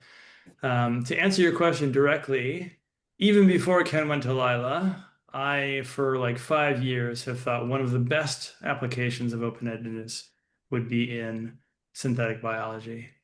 I think that it is like a wonderful place to do open-endedness because the search space is extremely rich and extremely complicated. It's very difficult for human brains to wrap their heads around all these little nano machines that operate inside of our body. And like even like untangling like what causes genetic disease. We know heritability is high and we can't figure out what's going on. Like GWAS studies have mostly been a fail. So we need really powerful AI to like get in there and like help us deal with this space that's frankly kind of beyond the complexity of the human mind to really deeply understand. I'm actually going to take the other side of your claim that synthetic biology is really expensive. And this was a big change for me. So for a while, I was like, I can't do this work until we have a good simulator because wet lab work is so crazy. And I kept on challenging graduate students, including Jenny. Hey, let's go run OMNI on synthetic biology. Go find a simulator that's cheap and good. And basically, the answer every time I've tasked a graduate student to go look into that has been they don't exist, right? So we can't use a simulator. But recently, I started talking to some synthetic biology nonprofits and discovered that nowadays we actually do have relatively good automated labs and high throughput screening.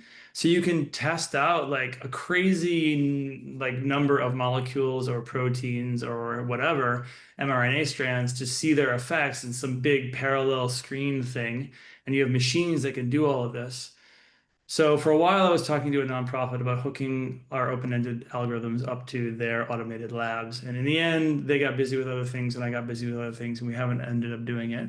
I have talked with Ken many times about if I could clone myself, one of me would join him at Lila and go try to do this there. So we'll see if Ken does that there. I don't want to speak and scoop Ken on what he's working on, but you can ask him. But I do think somebody soon should do this. I also talked to Max Yederberg, who's used to run the open-endedness team at DeepMind and is now running Isomorphic Labs, which is a synthetic biology, AI-driven synthetic biology and drug discovery company.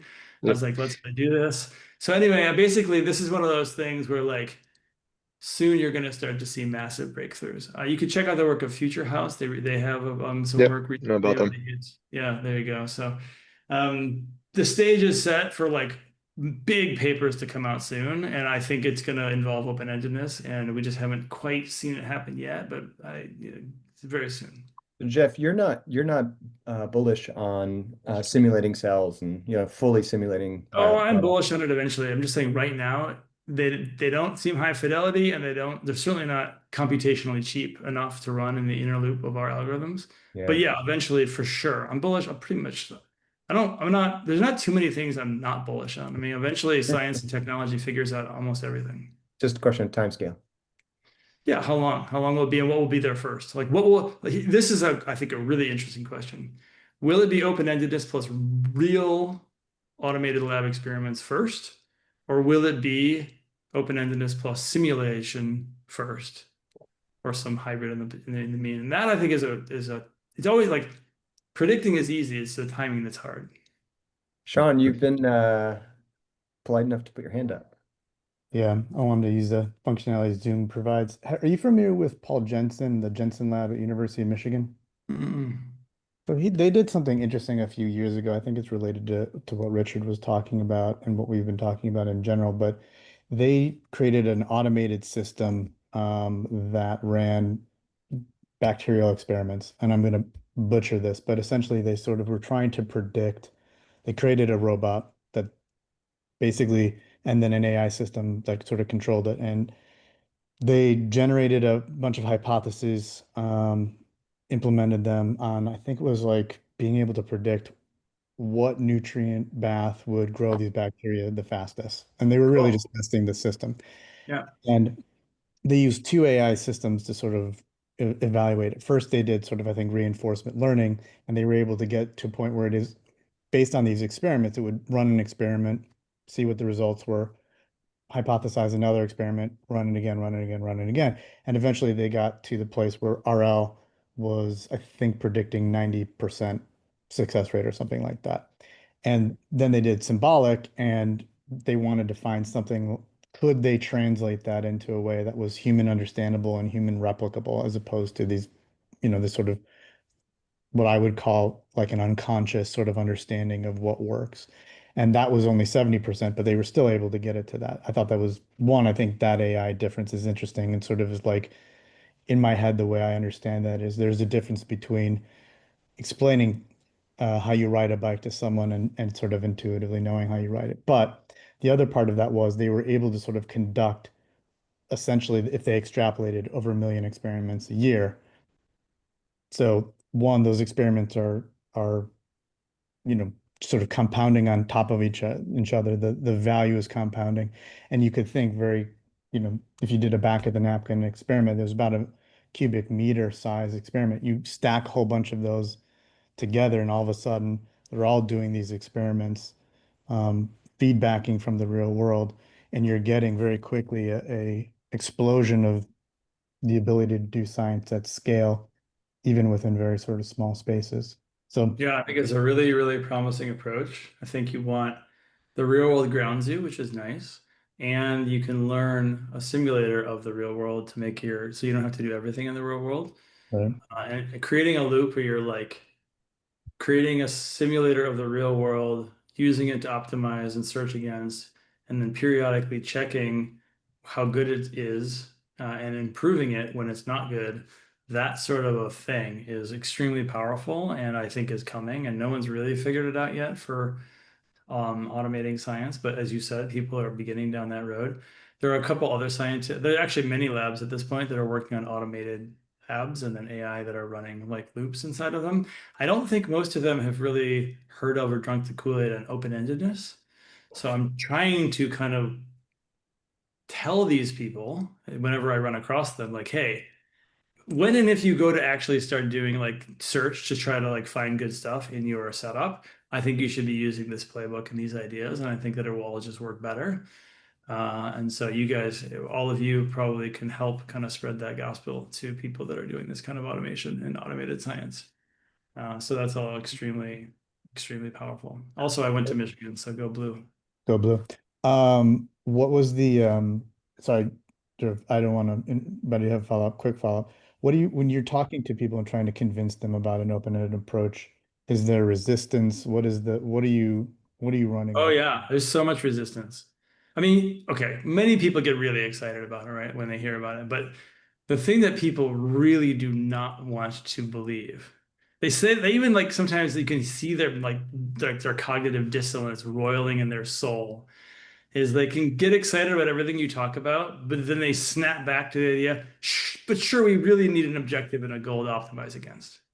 Like, surely we shouldn't just abandon the reward function and just go do interesting, weird search and hope that good things happen. Like, surely we should like bake the objective in there somewhere. Or like, how do you measure this open-endedness thing? I don't even know if I'm making progress, you run into a lot of stuff like that. Like if you were going to pitch an open-endedness company, could you really go to VCs and be like, we don't have plans to do any specific thing. It's just going to do awesome stuff. It's like The the world science side doesn't of the want to math. just like embrace that, even though hopefully I've convinced you that actually is a path towards greatness. It's So like the the title science of side. Ken's book, Why Greatness Cannot Be Planned, is great. People do not want to give up on trying to plan for greatness. Got it. Thank you. So we are approaching the 2 hour mark. Yeah, and I definitely cannot go beyond the 2 hour mark. I need a couple of minutes to prep for my noon meeting. I definitely don't want to be the one to tell a bunch of super interested people who have your attention to like leave. So I think I'm just going to be hands off at this point. And Jeff, you stay as long as you're comfortable. And folks, you can ask any question you want. Yeah, I'd say 9 minutes, and then I definitely Okay. have to get up. But we don't have to stay for 9 minutes. But if people have questions, I'm happy to answer questions. Right People on. are dropping off now, so. Just one quick question. I wanted to know your opinion in terms of when we have like approximate of environment, like when we have access to something like Genie, it's approximate of a reality, it's not reality. So uh, do you think that combined with Omni damages what Omni can reach at the end of the day? Or do you think we need to have a real environment necessarily first? This is a really great question. So one thing is there's nothing that stops Omni from interacting with the real world. Either initially you could run it now and like challenge humans to go, or challenge robots to go do things in the real world. So in principle, it doesn't even have to be an anything simulation. But obviously, you can do a lot more if you can have, as we just talked about, some simulator or surrogate model that you're optimizing against that's fast, and you're kind of periodically grounding it in the real world. So this is my preferred approach. I think that Omni, like for example, you could challenge Omni to have AI or robots that are learning skills that are helpful in the real world. And it generates a whole bunch of training environments, but periodically it's going to want to check, does this AI actually help in the real world, help people do what they want to do, help solve cancer? Does it help a robot pick up trash in the forest? Whatever it is that you're kind of testing for, you do want to ultimately ground it. Because I think if you completely let it go and never check against the real world, it's probably just going to become ungrounded and weird. And it's going to end up doing the same, with the equivalent of memorizing random digits. Fooling itself is one way to think about it. I can go, but Fute had their hands on first. Yeah, okay, I will go. Yeah, and thank you very much, Jeff, for the fantastic talk. I have a question regarding like AI safety stuff. So when you doing like an agent searching or evolve itself, how to I want to know your comment how to prevent it implement some code like a backdoor or doing some misalignment stuff during this kind of evolution process. How do you know? There's two different questions in there. One is, how do you know it doesn't like pawn itself and like hurt itself? But I think I heard you say something different at the end, which is, how do you know it's not injecting its own unsafe backdoor code or some malware or something? Yeah. Also, like Gödel Machine, involve itself to get and in the kind of evolution process, But this two are related. You need to detect, and I think for prevention you need to detect. Also, figure out ways to prevent this from happening. Yeah. Okay. So for the first one, how do you make sure it doesn't like damage itself? Well, you run it, you test it. After it makes its change, you test it on a whole bunch of things that you think are like somewhat indicative. Like you maybe have it try to solve a bunch of software engineering challenges. And if it got better at them, that's probably better. And if it suddenly sucks at all of them, then you probably throw it out. And you've got some criterion there. But it's not perfect, right? Like it could do well in these tasks and actually have subtly pawned itself on some other set of tasks. You don't really know. But you're also, remember, your eggs are not all in one basket. You're growing this archive of different agentic systems. And so if one of them pawns itself, then that's probably not going to end up being, it's probably going to be like a dead end, almost like from an evolutionary perspective. You might periodically go back to it, try to step off of it, and all of its children's also suck. But this other thing ends up producing all these awesome things that kind of fill up the archive and end up being the things that tend to be branched off of more and more. And so it's kind of self-correcting in that way. How do you prevent it from doing something unsafe, either intentionally or unintentionally? This is a super hard question. I mean, I don't think it would want to do that, but if for some reason somebody tricked our AI into creating a backdoor or something, how would we prevent it? We don't have all the answers here. This is why I think we need more research into oversight of open-ended and self-improving and AI generating algorithms. One thing that I like is that you could have an external AI that's looking at everything. And so it can read the code and the diffs. And that external thing can flag to a human or just kill it and say, like, this doesn't look right to me. This doesn't look safe. Or, hey, human, this seems fishy. And that external thing, you want to be you want to make sure that thing is not incentivized to do whatever the main system is trying to do. Its only job is to be like policeman or judge. It's not trying to maximize learning or scientific discovery or whatever. So it at least doesn't have it's not going to get tricked because it's being incentivized to do this other thing. But this system might learn to trick it. And that's, I think, the really hard part. As this system learns, it might learn to evade this overseer. And how do you prevent that? And I don't really have a good answer for that, which is why I'm encouraging the community to start doing a lot of research on this question. Thank you very much. Yep. So thank you very much for the talk. It was amazing. So I think, like, just as you said, like, we have a great community of like a lot of people having different mindsets. What are some ideas generally in the direction of open-endedness, which you think are promising enough, but not on your priority list? So the sweet spot ideas that are worth exploring for diverse people, like from researchers from around the world. Yeah, that's a fun one. So one thing that I think would be really cool would be if somebody could push like OMNI into text domains and see how far they could go with it there. Like we did it in a pretty expensive domain because you do it in a cheaper domain to let it really go. Another one, if people have the budget or they can get it onto a JAX-based simulator or something, would be to do something like OMNI, but for really, really long runs. So maybe crowdsourcing that gets left in the background. That would be pretty cool. Another one that I'm really bullish on, if somebody basically had like humans in the loop, like this thing where we talked about, where you might have like a model of interestingness.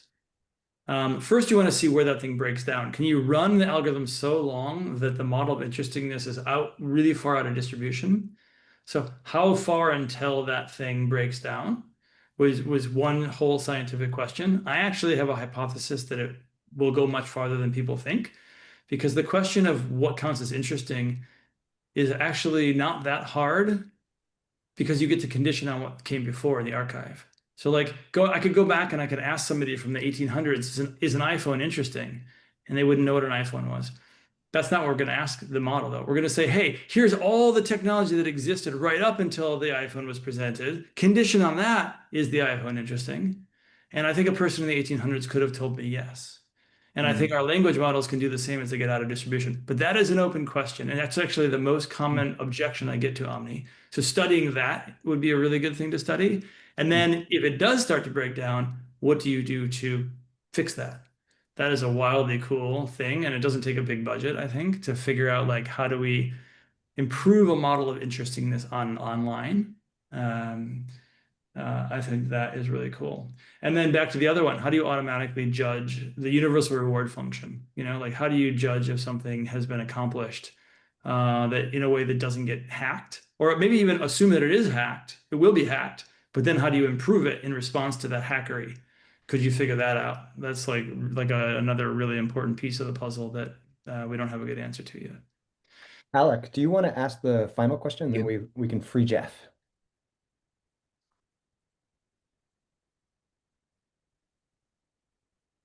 Calling Alex Segal. Maybe he stepped away from his computer. Maybe. All right. Well, I will say Yeah, 45 of hello. you Oh, still we here. got him. We got him. Yep. Yeah, I know it's an undeserved honor, but just personally, I'm very interested and follow religiously Jeff's work. And I'm just thinking about, we know, like right now, our idea of language thinking is LLMs, but we know they have like very serious limitations. For example, like abstraction and thinking in a concept space, abstract spaces probably improve search and will help a lot. And in general, but moving up the ladder, I mean, when we are talking about interestingness, we are talking about like what's interesting to a human, like brain as a result of evolution. So it's like meta level. So what do you think is missing in LLMs? What we should improve? Should we inspire from brain science, brain structure? What would accelerate this search, and what would be promising direction to try? Yeah. Well, I think perhaps unsurprisingly, I would not try to do it by hand. I would go all in on these kind of open-ended search for the next best thing would be my take. So I don't want to prejudge it, and I don't even want to try to figure it out. I'd rather try to create the system that will figure it out.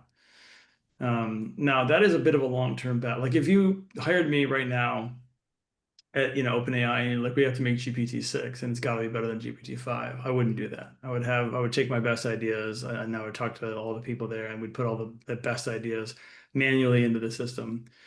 But I think ultimately, if you really want to make strides, like why haven't we seen LLM-driven neural architecture search blow transformers out of the water? Like somebody should be doing that, and it's gonna work, and they could found $1 trillion company or at least $1 billion company the second they get it to work.